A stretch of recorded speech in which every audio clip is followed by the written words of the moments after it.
জুলাই অভ্যুত্থান নস্যাতে ষড়যন্ত্র ইনকিলাব মঞ্চের মুখপাত্র শরীফ ওসমান হাদির উপর হামলার প্রেক্ষাপটে ঐক্যবদ্ধ অবস্থানে ঘোষণা দিয়েছে রাজনৈতিক দলগুলো।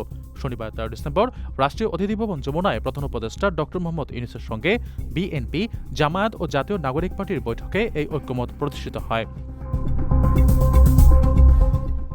বৈঠকে প্রধান উপদেষ্টা সতর্ক করে বলেন, নির্বাচন বানচালের উদ্দেশ্যে ষড়যন্ত্রকারীরা প্রশিক্ষিত শুটার নিয়ে মাঠে নেমেছে এবং তাদের নেটওয়ার্ক বিস্তৃত করেছে। এই পরিস্থিতি মোকাবেলায় তিনি দলগুলোকে পারস্পরিক বিবাদ ভুলে ঐক্যবদ্ধ থাকার আহ্বান জানান।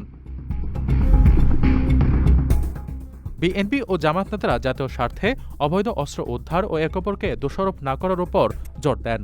অন্যদিকে এনসিপি নাহিদ ইসলাম ও হাসনাত আবদুল্লাহ অভিযোগ করেন, প্রশাসন ও মিডিয়ার একাংশ জুলাই অভ্যুত্থানকে বিতর্কিত করতে এবং আওয়ামী লীগকে পুনর্বাসনে কাজ করছে।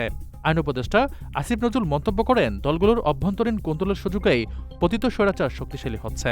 সকলে জুলাই চেতনা রক্ষায় একমত পোষণ করেন।